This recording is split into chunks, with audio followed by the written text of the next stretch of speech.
Bonsoir à toutes et à tous, bienvenue sur Africa TV Network. Je suis Inès Ben et vous suivez votre rendez-vous d'analyse de l'actualité politique congolaise.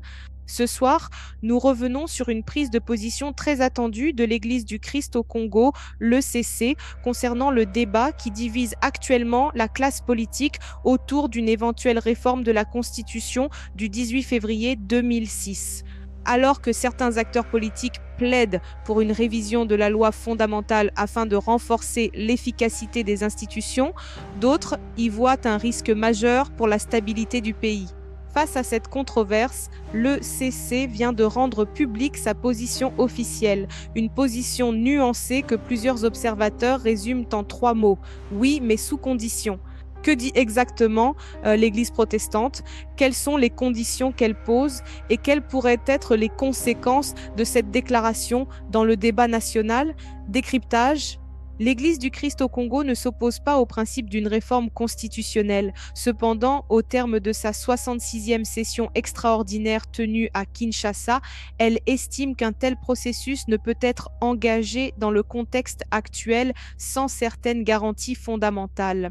L'ECC souligne qu'une initiative de révision doit impérativement s'inscrire dans un cadre national inclusif, apaisé et respectueux des dispositions constitutionnelles existantes.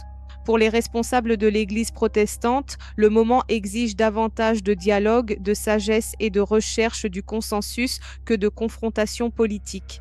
L'ECC invoque à la fois la sagesse biblique, notamment le jugement du roi Salomon, et les valeurs africaines traditionnelles incarnées par l'arbre à palabre, symbole du dialogue et de la recherche collective de solutions.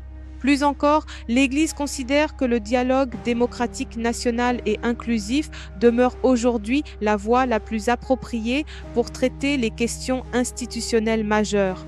Elle fonde cette position sur plusieurs références internationales, notamment les résolutions 2773 et 2808 du Conseil de sécurité des Nations Unies, les résolutions de l'Union africaine, celles de l'Union européenne, ainsi que les accords de Washington et de Doha relatifs à la paix et à la stabilité dans la région.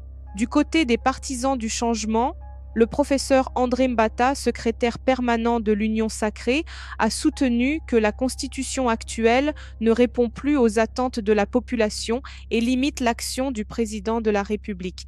Même son de cloche pour Augustin Kabouya, président AI de l'UDPS, qui estime qu'une réforme est devenue nécessaire afin de permettre un exercice plus efficace des prérogatives présidentielles. En face, Martin Fayoulou, représentant la coalition C64 opposée à toute modification constitutionnelle, a mis en garde contre une initiative qu'il juge inopportune dans le contexte actuel. Selon lui, ouvrir ce débat maintenant pourrait fragiliser davantage la cohésion nationale et créer de nouvelles tensions dans le pays. Au final, l'ECC ne ferme pas la porte à une réforme constitutionnelle, mais insiste sur une condition essentielle, qu'elle soit précédée d'un dialogue inclusif réunissant toutes les forces vives de la nation. Merci d'avoir suivi cette analyse sur Africa TV Network. La prise de position de l'ECC marque une nouvelle étape dans le débat sur l'avenir institutionnel de la République démocratique du Congo. Entre les partisans du changement et ceux qui défendent le maintien de la constitution actuelle, l'ECC appelle à privilégier le dialogue, la sagesse et l'unité nationale. Pensez-vous qu'une réforme constitutionnelle soit nécessaire aujourd'hui? Le dialogue national est-il la meilleure solution pour parvenir à un consensus? Partagez votre avis dans les commentaires.